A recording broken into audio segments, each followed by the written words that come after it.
IS. So here I'll talk about a coordinate system. Basically, what I will talk about is yes, very well we can see various objects in the sky. But if tomorrow, if you wanted to tell your friend something, if you very special occasion you saw in the sky, and if you wanted to tell your friend, hey, currently something is there in the sky and have a look at it, how will you tell? Where to look? You need something to you need to something quantify where to look. You need to have some parameters which you can tell your friend, and your friend will be able to come to know where to look in the sky. So I will tell you how to do that.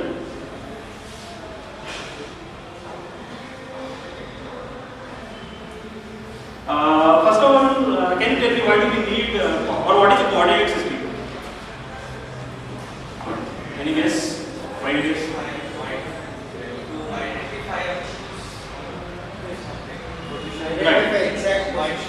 Correct.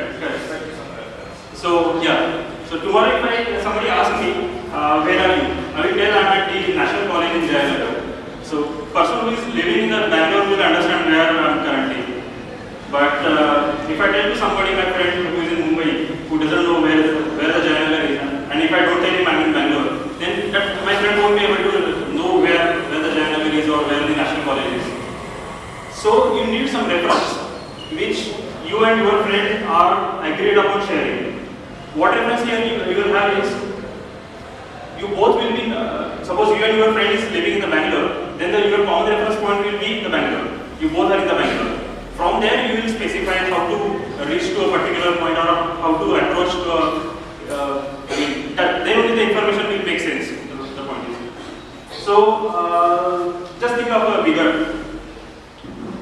If let's say your friend is staying at Mumbai and you are staying in Bangalore, then how would you tell is, you have to tell I am at Bangalore, in Bangalore I am at Jayanagar, and in Jayanagar I am at National College. So the common reference you are sharing is the India. You both assume you are in India, so you both know where Bangalore is and both know where Mumbai is.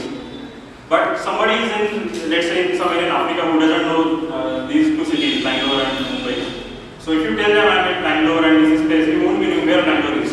So you have to tell them I am in India and Bangalore. So basically the point is, you need to be agreed on some common reference.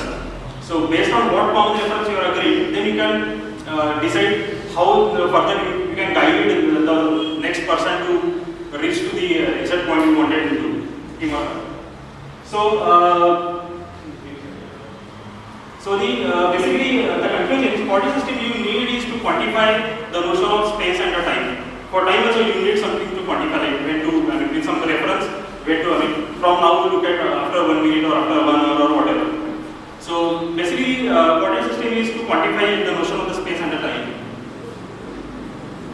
So is it just a mathematical tool, or how do we actually use in astronomy? Just like I said, if you wanted to convey somebody whatever special occasion or whatever you have observed, where to look, you can use a coordinate system. Okay. So if I ask you, how will you design? If I tell you to design a coordinate system, so that for the sky, how will you design it? I mean, what parameters you will take consider? If you wanted to give another property of the coordinate system, it should be unique. There should not be the two positions which are confusing for something common. So whatever you specify, it should be unique. You should not never get confused with that position. So how will you design a coordinate system for the sky? If you wanted to point out some star. Assume sky to be a sphere. Sorry? Assuming sky to be a sphere. Sky to be as a sphere. Okay then. Then you draw the axis and name it. How will you draw the axis? X-axis and Y-axis, like we draw on the paper. No, you use the spherical system, coordinate system. Yeah. So just like you are on the right track, just precisely. By axis, what do you mean? How will you move? How will you move? Like you consider the direction and the angle. Right. So basically, since the sky we are considering as a sphere, so it's very clear the linear coordinate system or what we draw on the paper x and axis and y axis, that is not going to help. So we need to tell the people to look in angles. Fine. So, now how I will tell is, the simplest thing how I will tell is, if something is there in the sky, I will tell from horizon you look at so many degrees, and how to choose that from which point in the horizon. I will tell from some common reference point you go like this, you reach some point on the horizon and from there you go up. Correct? You will tell how to move on the horizon, how much degree. Let's say I will fix a north, where the north pole or north direction is. I will always start from the north direction on the horizon, and I will always move towards the east. What I will tell is, you start from the north, move towards east, and go by 180 degrees. Just reach there. And once you reach, go above 90 degrees. Then whatever star you will get, that will, this is the system. Are you convinced that the system will always uniquely define where I am looking? Depends on the location. If you follow just that. Correct. So here assumption is, we are standing at the same location and we have the same horizon. We are sharing the same horizon. Whatever horizons itself are different. So this coordinate system, the coordinate system just we discussed is called as the algebraic coordinate system or the horizontal coordinate system. The here common reference point is the horizon. With reference to the common horizon, you can uniquely define the object. But the thing is, although horizon is a common reference point, but the set of parameters called as altitude and azimuth are the unique parameters provided your horizon is the same to define any given position in the coordinate system. So how do we measure this? Altitude is something called as azimuth is something called as how much you are moving along the horizon. So you always start from the north and move towards the east. And you take in terms of degrees how you are moving. So you will be always in terms of 0 to 360 degrees how much you have to move along the horizon. And once you reach at some point on the horizon, you will tell how much to go up in the sky.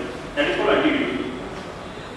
And that will always be, the convention is such that, horizon is always at 0 degree. You will, the point just above your head is at 90 degree, and point below your legs is the minus 90 degree.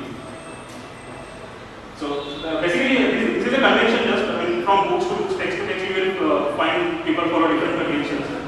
Whenever you read any material, you have to just find out what reference they are following. Are they moving from north to west or north to east, whatever. But that's a material. Just basically, you need to know is how you have to move.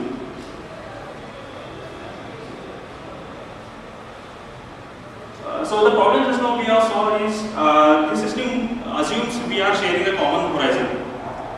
But we need something more solid, more accurate, more absolute, which doesn't have any such assumption. And still, we should be, so that will solve our purpose.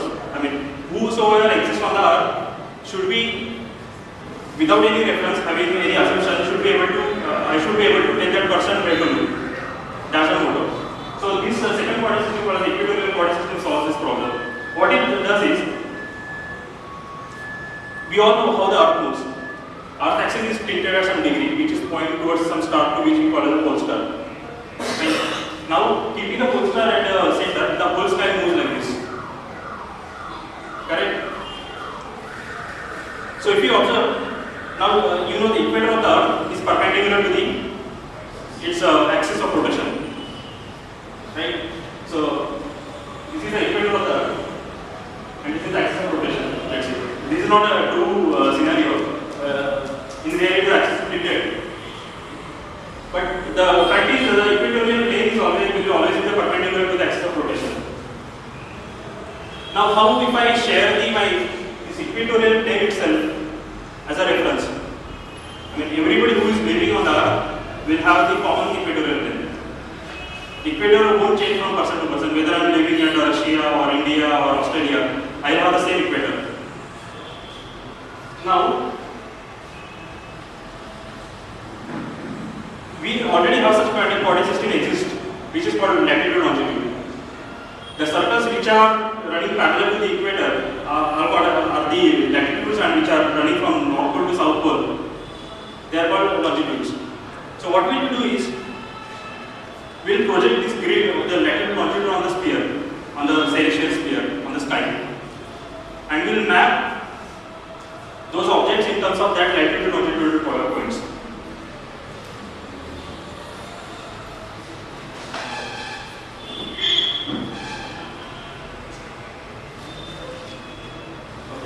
So have you got a sense how that will be absolute? Since what we did is we just projected a latitude longitude system on the sky, and the latitude longitude system doesn't have any assumption. It's absolute for the as far as the surface of the Earth is concerned. So whosoever living on the Earth and following latitude longitude system will be unique always. Same thing we projected on the sky. Correct?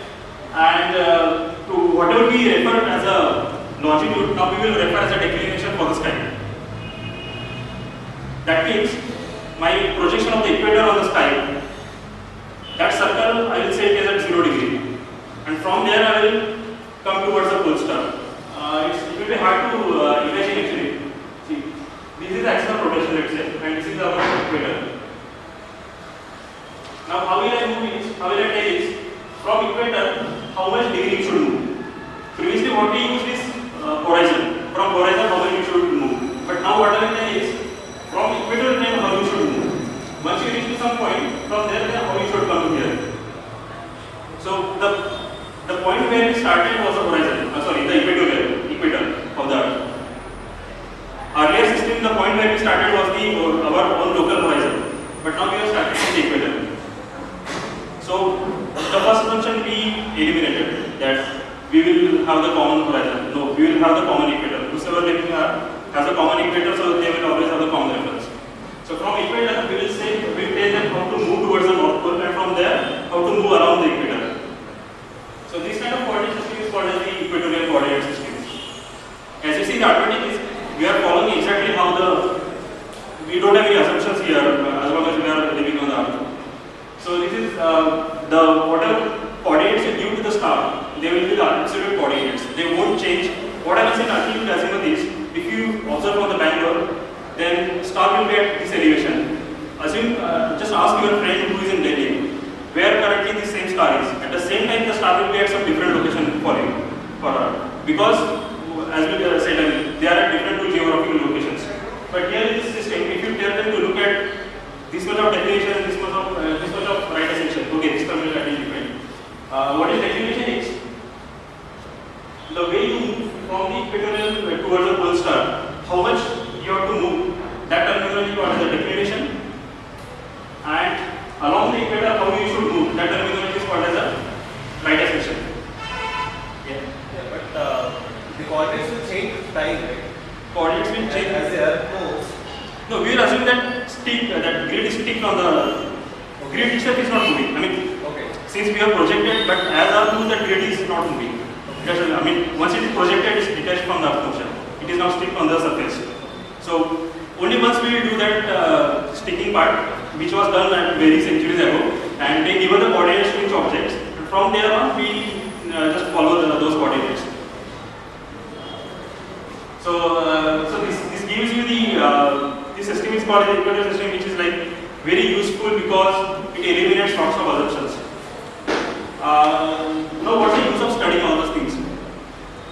When you actually practically operate a telescopes you can't hold in hand and start observing. You have to keep the telescope on something, which is called as a mount. Fine. Now mounts are made to follow to either move like this, equatorial coordinate system way, or the altazimuth coordinate system way. I mean, when I say my mount is following the altazimuth coordinate system, what it will follow is, its one axis of rotation will be a vertical, so it can move along the horizon, and another axis of rotation will be like this. One axis of rotation will be the vertical, so that it can move along the horizon. Another will be the horizontal, so it can move along away from the horizon or towards the horizon. So this kind of telescope mounts are called as, which will be covered and demoed, and that demo that will be covered later. But these kind of mounts are called as altazimuth mounts. And another mounts are the equatorial mounts, whose one axis of rotation will be fixed along the axis of the Earth. And once you just like move them, I mean, you will move along the equator, or you will move away from the equator or towards the equator. How you will make sure that you are moving towards the equator or you are moving along the equator is, you will fix the axis of rotation along where the Earth is, how the Earth's axis of rotation is. That means if my telescope axis of rotation is parallel to my axis of Earth's rotation, then I'm sure I know where equator is. In the plane perpendicular to that axis of rotation, my equator is. Let's say pole star is there. Wherever pole star is, there my Earth's axis of rotation is. Fine. So what I will do is I will see from the telescope. I will try to see the pole star and I will log that axis. Now I am sure my telescope is locked along, which is parallel to the Earth's axis of rotation. Now whatever plane perpendicular to this axis is my equator. Now I just wanted to move towards the equator or away from the equator or along the equator. So this kind of mechanics involved in the mounts is called as equatorial. These kind of mounts are called as equatorial mounts, which are very good because it simulates Earth's axis of rotation or Earth's way of rotation. So you will that part will be covered later. That is very much necessary part of the astrophotography. For photography, it needs this kind of mounts are very useful.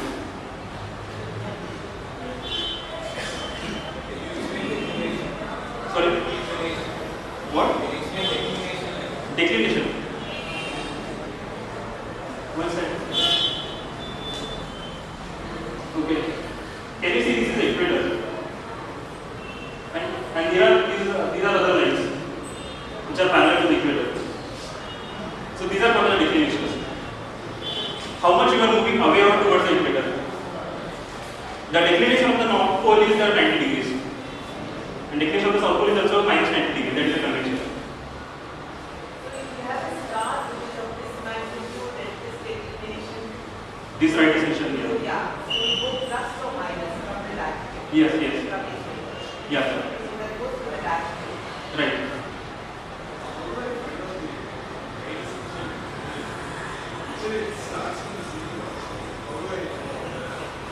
Sorry, I didn't get your question.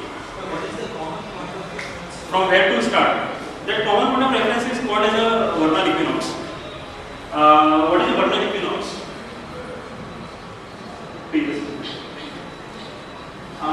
If you see, there is a Earth at the center, and okay, the red line is the equator of the Earth. Okay, and this blue line is the orbit of the Earth along the Sun. So blue line is the orbit of the Earth along the Sun, and the red line is the equator of the Earth. The point where they intersect. That point is there can be considered 2 points. So one of these points is selected, which is called as a vernal equinox, and from there we start moving along the equator. The point of intersection of the equator, let's assume you have projected the equator of the circle which is defines the equator of the Earth, which is projected on the sky. You get one circle in the sky. Fine. Now you know what is the orbit of the Earth around the Sun. So this projection of the equator and this orbit, the plane of the orbit will intersect at some points. I just have to respond. You take the Earth's equator, okay, the imaginary line, you extend the humanity. So when you land in the sky, you get a line, which is Earth's equator standing. And then, as you look at the sky, the sun moves in an orbit. Because we are looking from the Earth, the sun appears to be moving in a line, like the first line which I showed you around the background of the star. You take that line, those 2 points intersect at some position because they are not, Earth is tilted by 23.5 degrees and the orbit is also off. So what happens is, there is a point where these 2 circles, great circles, intersect. And a point near Aries point, that is called the first point of Aries, that is the starting point for your reference.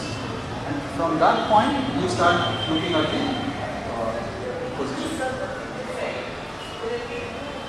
Yes, there is one intersection which is a starting point, the other one is in the middle, and then you come back again to the center. So there are 2 intersections, yes, you are right.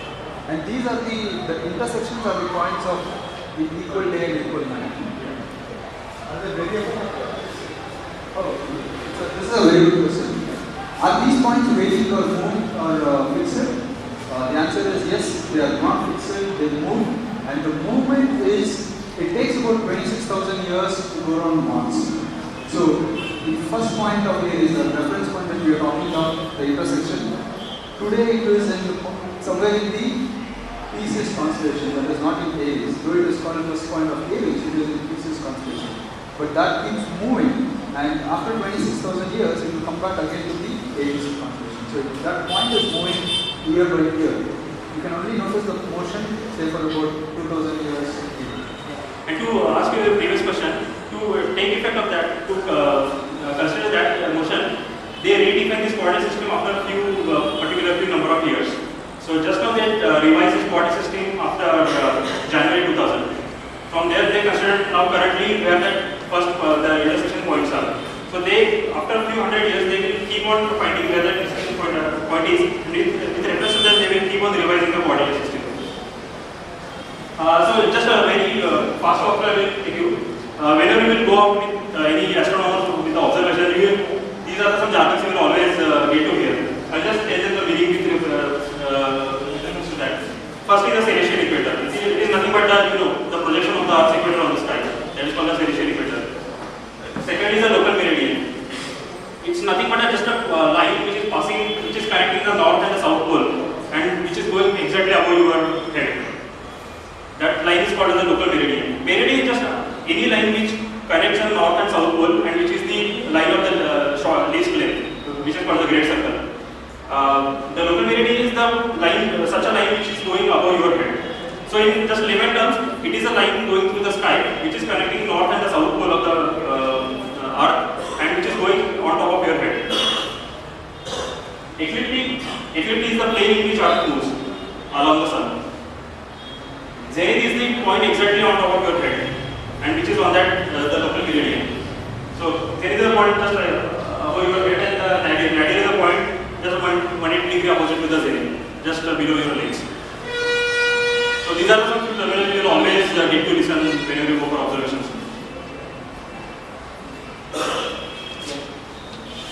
Any questions?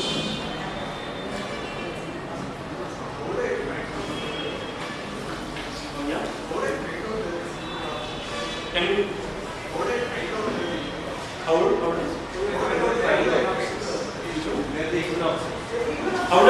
they find?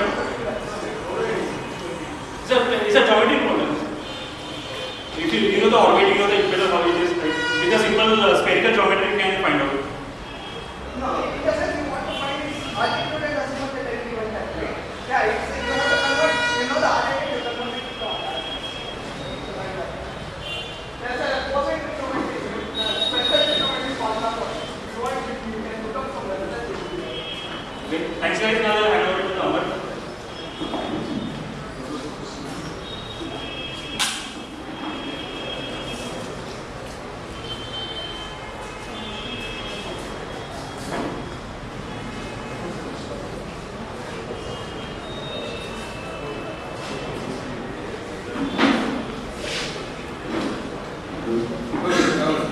I'll just answer the previous question because we don't want any question unanswered. How do you find out first point of Aries experimentally? Okay, all you have to do is observe the sun every day and take its shadow. Okay, and looking at the shadows, you can come up with the point where the day and the night shift. Okay, you know that I said there are two circles which intersect. That means at one point the first circle is towards its right or towards its left. When it is getting right, you will have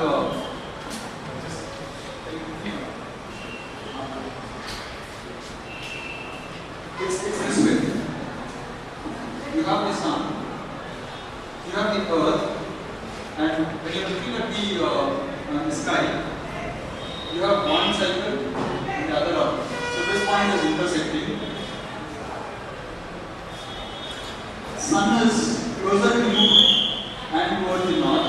Sun is away from you and towards the south. So looking at the shift in your shadow. So for example, you keep a pole.